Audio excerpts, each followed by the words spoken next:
Assalamualaikum warahmatullahi wabarakatuh. Perkenalkan, nama saya Shanamia. Di sini saya akan menjelaskan tugas individu mata kuliah Auditing 2, yaitu program audit untuk PT Aneka Tambang yang berperiode pada 31 Desember 2020. Di sini ada 3 bab, yaitu pendahuluan, pembahasan, dan kesimpulan.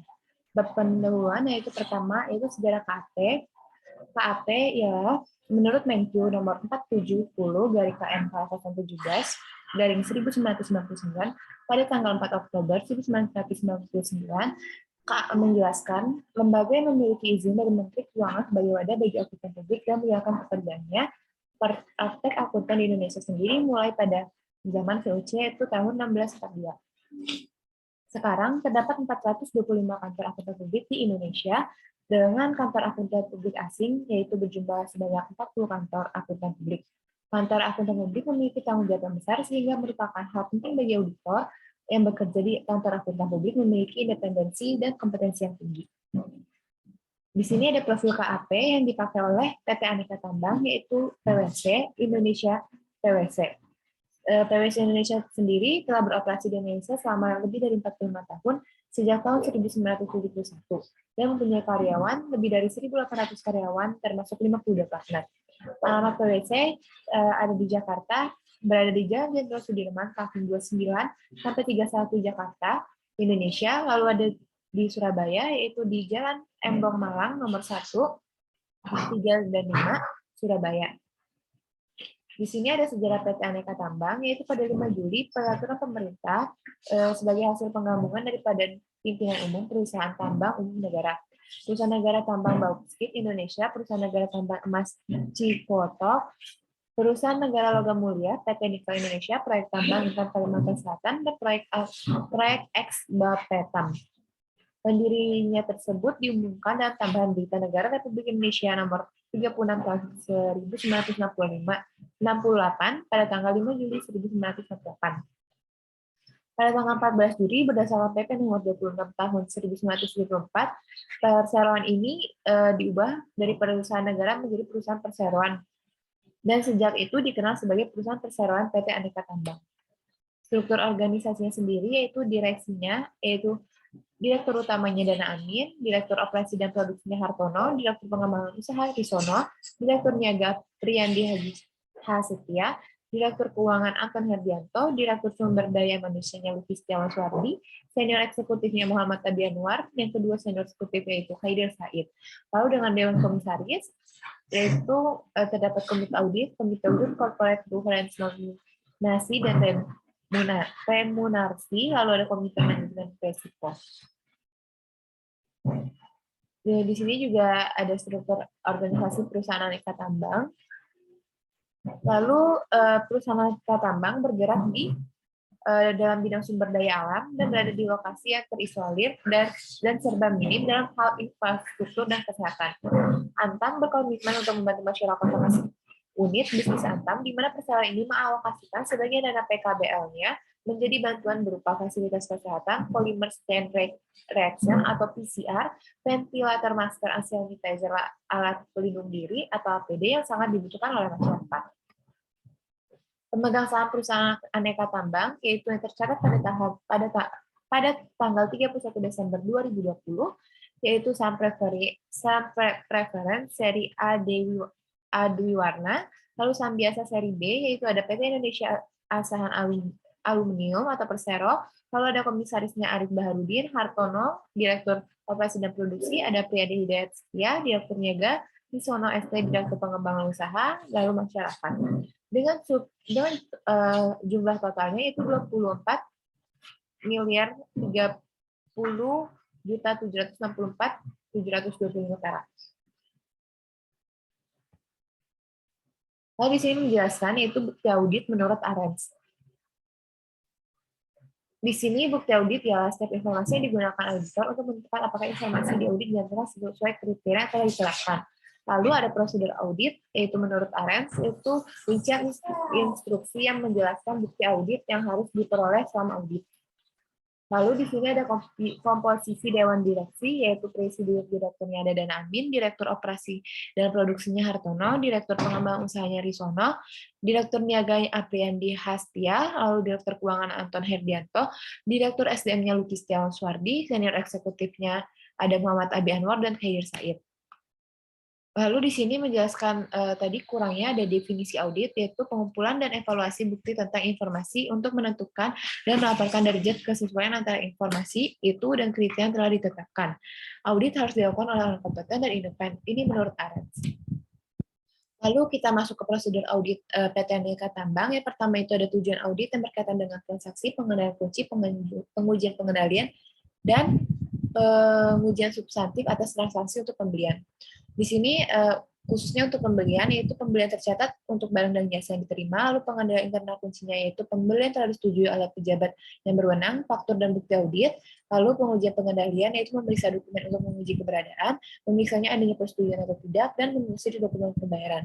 Yang kedua yaitu keakuratan, transaksi pembayaran sudah dicatat secara akurat, perhitungan dan jumlah dikeluarkan secara internal, lalu memeriksa adanya verifikasi dari internal, dan menyiapkan bukti penguat kas untuk pembayaran utang. Lalu yang ketiga ada kelengkapan, yaitu transaksi pembelian telah terjadi dibukukan, order pembelian bernomor urut tercetak dan dapat ditanggungjawabkan penggunanya. Lalu memeriksa keberutan penggunaan laporan penerimaan barang, menelusuri dari file laporan ke jurnal pembelian. Lalu yang terakhir yaitu transaksi pembelian dicatat pada tanggal yang benar. Lalu tanggal diverifikasi secara internal, memeriksa adanya tidak verifikasi, lalu memberikan tanggal laporan dengan faktur penjualan dan tanggal jurnal pembelian. Lalu tabel yang kedua itu tujuan audit yang berkaitan dengan transaksi pengendalian kunci, pengujian pengendalian, pengujian substantif atas transaksi untuk pengeluaran kas. Yaitu ada 4 keterjadian, yaitu pembayaran kepada penerima barang telah terjadi, pembayaran disetujui, pada tingkat kewajaran tempat, lalu memeriksa adanya persetujuan atau tidak, lalu menelusuri dokumen pembayaran. Yang kedua, kelengkapan pembayaran kas yang ada di bank telah dicatat, lalu dokumen pembayaran disetujui telah dipranomori, memeriksa dokumen persetujuan, merekonsiliasi pengeluaran kas pembayaran dengan pengeluaran kas di bank. Lalu transaksi pembayaran telah dicatat secara akurat atau keakuratan, yaitu perhitungan jumlah yang dikeluarkan telah diverifikasi secara internal, memeriksanya adanya verifikasi dari internal, menyiapkan bukti pengeluaran kas untuk pembayaran. Lalu transaksi pengeluaran kas untuk pembayaran telah diklasifikasikan dengan benar, klasifikasi akun diverifikasi secara internal, memeriksa indikasi verifikasi internal, dan membandingkan klasifikasi ke arus kas operasional. Di sini ada tabel 3, yaitu tujuan audit yang berkaitan dengan saldo pengujian atas rincian saldo pembelian. Yang pertama, ini ada detail KIM, atau yaitu pembayaran seperti terdaftar pada schedule dan pengeluaran kas telah di-vote dengan benar sesuai dengan arus kas perusahaan. Lalu prosedur pengujiannya dengan membuktikan schedule akan dipengeluarkan pengeluaran kas dan arus kas perusahaan. Lalu ada pembayaran seperti terdaftar pada pengeluaran kas yang sudah akurat atau keakuratan, yaitu mengkonfirmasi pada pihak perusahaan lain yang bekerja sama. Yang ketiga, pembayaran telah diklasifikasikan secara tepat dengan pengeluaran kas atau klasifikasi, yaitu pengujian atas klasifikasi yang tepat sebagai bukti adanya pembayaran. Yang terakhir yaitu kelengkapan pembayaran telah dicatat dalam neraca, yaitu dengan memeriksa akun tersebut dan pengeluaran kas, bukti kas, dan arus kas. Yang keempat itu ada tabel tujuan audit yang berkaitan dengan saldo pengujian atas rinci saldo untuk pengeluaran kas. Yang pertama, pembayaran seperti terdaftar pada schedule dan pengeluaran kas telah di-vote dengan benar sesuai dengan arus kas perusahaan atau detail KIN, yaitu prosedur pengujian atas saldo yang umum, membuktikan schedule akan di pengeluaran kas dan arus kas perusahaan. Yang kedua, pembayaran seperti terdaftar pada pengeluaran kas sudah akurat, melakukan pengecekan ke akun pengeluaran kas, pembayaran telah diklasifikasikan secara tepat dalam pengeluaran kas atau klasifikasi, yaitu dengan pengujian atas klasifikasi yang tepat sebagai bukti dari pembayaran telah dicatat dalam neraca atau kelengkapan dengan memeriksa dokumen serta akun pada pembayaran void. Lalu di sini ada siklus kas dan instrumen keuangan. Pada tabel 5 ini tujuan audit yang berkaitan dengan saldo dan pengujian atas rinci saldo untuk kas umum di bank. Yaitu kas di bank dinyatakan pada CALK keuangan di-vote dengan benar, lalu prosedurnya itu memvote daftar cek yang beredar. Yang kedua, kas di bank yang ada telah dicatat kelengkapan, penerimaan dan pengujian konfirmasi bank. Yang ketiga, kas di bank telah akurat atau keakuratan dengan prosedur audit, penerimaan dan pengujian konfirmasi bank, dan bukti kas. Lalu yang terakhir yaitu penerimaan dan pengeluaran kas sudah dicatat di periode yang benar atau bisa batas dengan menghitung kas di tangan dan kas di bank pada akhir periode dan menelusuri ke cek yang beredar. Lalu ada tabel 6, yaitu tujuan audit yang berkaitan dengan saldo, pengujian atas rinci saldo untuk instrumen keuangan, yaitu tujuan audit yang berkaitan dengan saldo. Pertama, instrumen keuangan seperti terdaftar pada neraca telah di-vote dengan benar sesuai dengan CALK dengan membuktikan akun di neraca seperti deposit dan efek untuk dijual atas penambahan dan pengurangan. Yang kedua, instrumen keuangan telah terdaftar secara akurat dengan mengkonfirmasi kepada pihak ketiga keakuratan telah diklasifikasikan secara tepat dalam neraca atau klasifikasi dengan melakukan pengujian atas klasifikasi yang tepat sebagai perdagangan tersedia untuk dijual atau ditahan hingga jatuh tempo. Dan yang terakhir, instrumen keuangan ada dicatat dalam neraca dengan memeriksa akun tersebut ke dalam neraca. Lalu kita masuk ke program audit, yaitu untuk pengujian pengendalian dan pengujian substantif atas transaksi siklus pembelian dan pengelolaan kas pada PT Aneka Tambang. Yang pertama, memeriksa apakah dibuat daftar pembayaran dan pengeluaran kas dan apakah ada transaksi yang tidak dicatat. Yang kedua, memeriksa adanya pembayaran dan pengeluaran kas dalam dokumen laporan keuangan untuk memastikan ketelitian dan ketepatan. Yang ketiga, memeriksa apakah akuntan mencatat ke dalam laporan keuangan, lalu memeriksa laporan, lalu menelusuri sampai bukti kas keluaran yang disetujui dan dilakukan penyusunan ke dokumen dan pendukung dan catatan akuntansi yang bersangkutan. Lalu yang terakhir, menelusuri sampel bukti kas keluar yang telah dibayar dan dilakukan pengusutan ke dokumen dan catatan akuntansi yang bersangkutan. Lalu program audit untuk pengujian substantif atas rinci saldo siklus pembelian dan pengeluaran kas, yaitu pertama, melakukan pengecekan kembali menggunakan komputer untuk menjumlahkan total dari daftar utang usaha, menelusuri dari daftar utang usaha ke faktur vendor, mengkonfirmasi utang dengan melihat jumlah utang usaha besar atau tidak, melaksanakan pengujian kewajiban setelah periode, dan melakukan cek ulang daftar dan file induk untuk pihak yang terkait seperti wesel, kewajiban utang jangka panjang, dan saldo debat. Dan yang terakhir yaitu program audit untuk pengujian substantif atas rinci saldo kas dan instrumen keuangan. Yang pertama, kita mereview instrumen keuangan yang tercantum dalam laporan keuangan, perhatikan kemungkinan agen tersedia dijual, dipertahankan, atau yang akan jatuh tempo. Lalu mereview akun kas di tangan dan di perusahaan, kemungkinan adanya kesalahan dalam pencatatan, mempertimbangkan apakah perlu dilakukan penurunan nilai kerugian, memeriksa kebenaran saldo yang dicatat, melakukan prosedur analitis, dan melakukan tindak lanjut atas setiap perubahan dari tahun lalu ke yang signifikan, dan yang terakhir melakukan full schedule atas aktivitas investasi. Di sini kita bisa ambil kesimpulan, yaitu pada PT Aneka Tambang terdapat prosedur audit siklus dan penjualan dan penerimaan kas di mana siklus tersebut dicatat secara benar dan wajar sesuai dengan program audit yang telah disampaikan sebelumnya.